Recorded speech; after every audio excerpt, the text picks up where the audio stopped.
guys, tell me about this place that we're sitting at here. Tell me all about this. This is your other vacation spot other than just your little teardrop. Yeah. So we have this cabin here. It's on the river. It's very quiet down here typically, except today they're working on the railroad tracks across from us. And we spend most of our summer here, this year at least. And it's been rainy and finally got a little sun the last couple of days for you guys to be here. But Yeah, it's just beautiful today. it's been Dale's family since we were in high school, or before then. Yeah. Back in the late 70s, I guess, is when we built this place.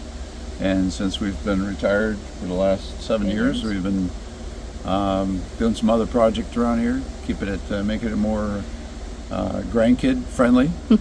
Get them up here, and then also added this little sauna you see in the background. Yeah, that's adorable. It looks like a child's playhouse. Is so cute.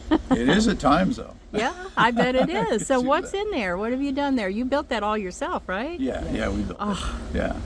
Yeah. No, it's just a wood-fired sauna. Yeah.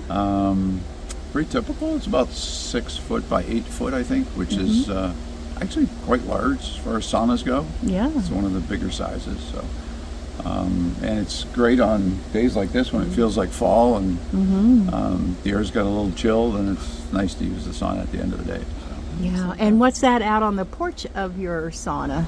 That's called hippie hot tub. Yeah. So it's actually a what do you call it? Stock tank. A stock tank, yeah, that we got at Tractor Supply. Oh.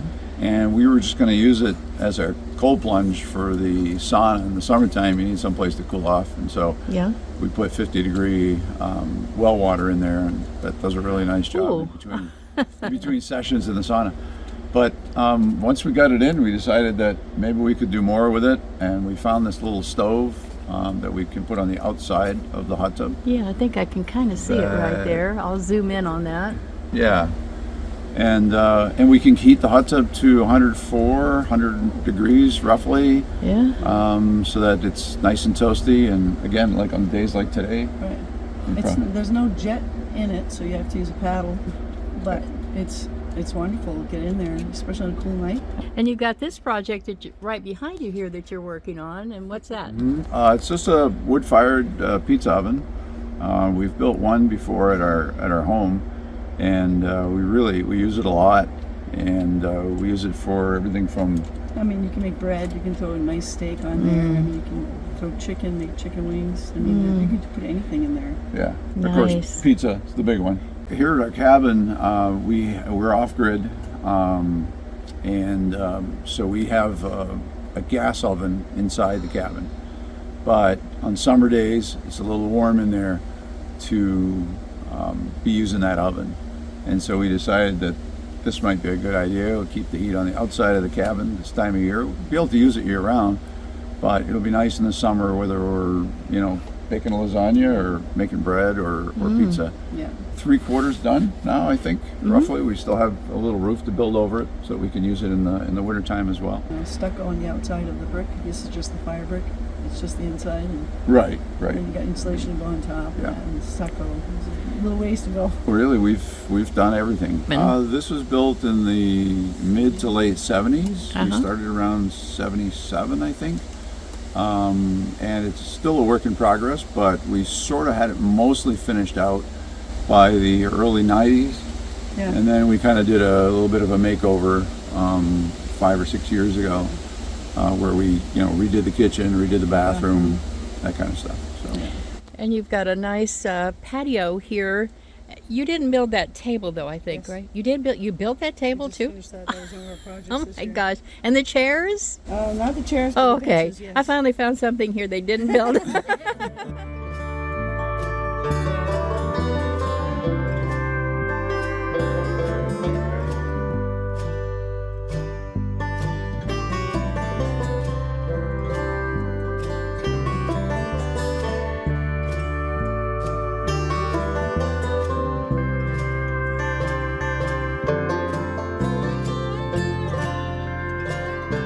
Yeah, there's like a little drop up here. We call it the ledge, just up from where the cabin is. So when it's quiet down here, you can hear that water going over that ledge all the time. This is really nice. A little baby waterfall. Yeah, yeah, kind of. That's so nice. Yeah.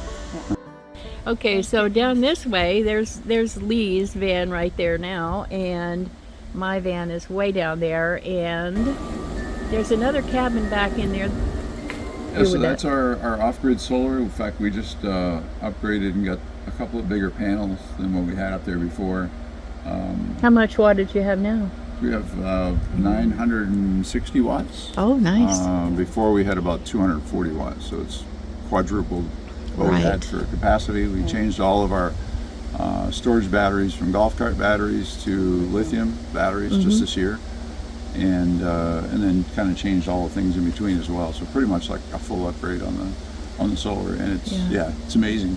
We have a small washing machine. We do laundry down here. We You can use see all the equipment. all these power tools. We ran a cement mixer off of it for a couple of weeks. And we had to turn our generator on because there was enough power. Wow. And with all these trees, and I mean, this is, they're in a forest here, but they still have enough off-grid solar for doing pretty much everything, huh? Yes, But you have a yeah. generator too, I think you said? Yes, a small. Yeah, we have a backup generator because in the winter months we don't get nearly as much sun here this far north. So we occasionally have to use the generator to charge the batteries up a bit during the day. Well, this will be our first winter, so we may not have to. It will depend. Yeah, yeah, We were surprised that we didn't have to start the generator this summer at all.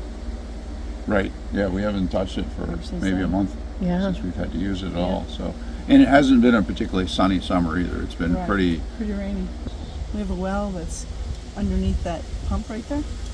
So it's well, and the solar power uses the pump. We pump it up into a 150-gallon tank they have above our Oh, shower area.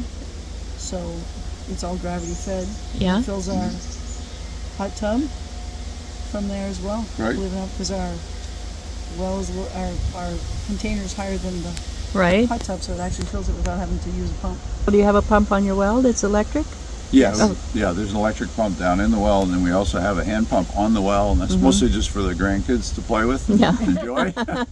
They love watching the water come out of that. Today's the August, Yes. the 21st. You know that you check And what this- would you say the temperature is right now? 60s? In the 60s? Yeah, it's like high 60s. Yeah. Feels a little cooler today because of the this. wind. Yeah. We've got like a 20, 30 mile an hour wind blowing through here this morning. Yeah, we don't feel as much down here, but but the trees really sound wonderful. For sure. We have a 150-gallon tank hidden behind this wall above the bathroom, and that's how we get our running water here. It's just, you would think it's just like a normal house, but it's not. It's all gravity fed. I have a little washing machine hidden underneath that. It's run with, it's called a Panda. I'll show you. So it's hidden. I just have to pull it out. I pull it out. Hook Oh, it up that's to your that's my washer. clothes Clothes wash. washer. And a gas refrigerator for Yep. off-grid. Yep. And our gas stove. Gas And like I stove. said, everything looks like it's powered, but it's all gravity fed from the tank. We have a clothesline that's retractable that we hang up here. Outside. Yes.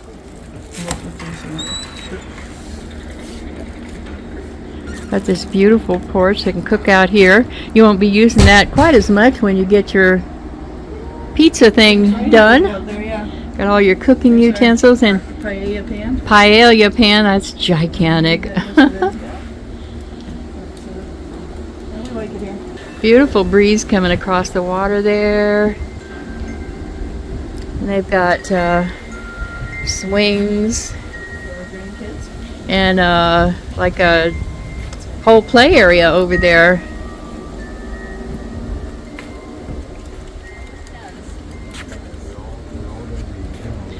Got the smokeless fireplace there. Solo stove, that's what that's called.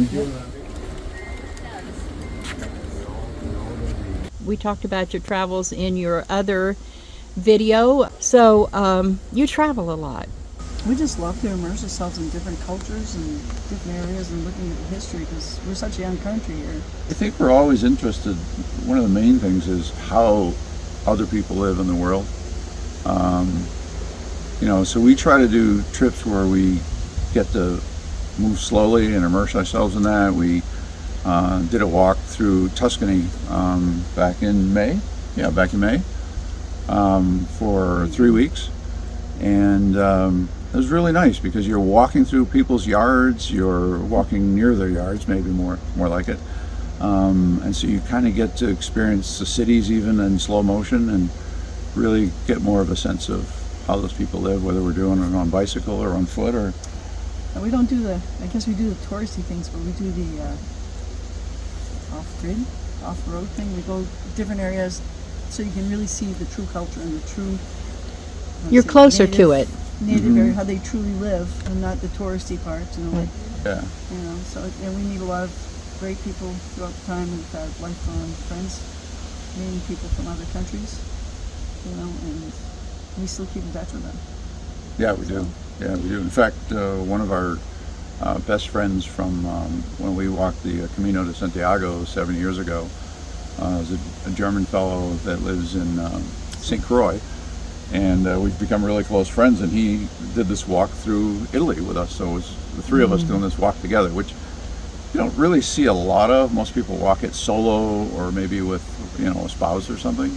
But it worked out great. We had such a great time together, and His family. it got us through the hard parts, making each other laugh. Yeah. So, yeah. How hard was that? I mean, you're athletic, both of you. You work really hard all the time, even retired. So how hard was something like that? That was a long hike, right? I mean, how long was that? It was. 248 miles from Lucca to Rome. I think so, right? Yeah. All on foot, Yeah. huh? Yeah. Wow. Yeah. Well, we did cheat. We took the bus once.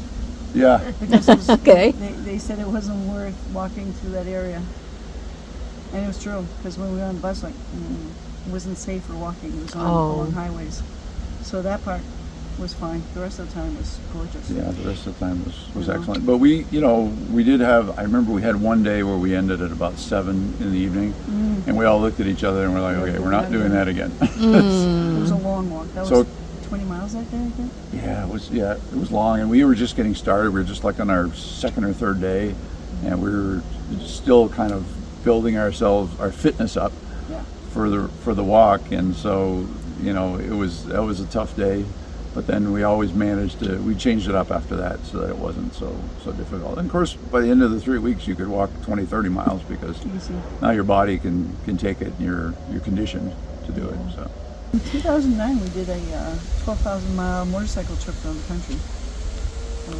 Yeah, this is when we were both still working. It was during the recession, and my employer asked us to use all of our accumulated vacation time that year. And I had a lot, because I'd been banking a lot, even though we were taking everything. And so we put together 9 weeks where we went around the country on our motorcycles. And so we just kind of put pins on the map where all the national parks were that we wanted to see. So that was really our last big domestic trip like that. Right. Now we'll take the camper places, mostly in December or January. We'll maybe go to Florida and hit some of the springs that we really like to camp out at and to paddle in. So last few years, yes and no, right? It's been pretty much Europe west. Yeah. And Bahamas. Right. Yeah, we do get out to the quiet parts of the Bahamas every so often. Well, there's a lot of world to see out there, isn't there? I mean, you can't even... I'm just in awe of the vastness of just the contiguous United States, I know. Yes. I know. Oh, And there there's is still so much for us to much. see here. Yeah. You ladies are finding that out. Yeah. There's a lot to see right here. And if So. anybody does anything in the States and going to the parks, I tell them to get the America the Beautiful pass.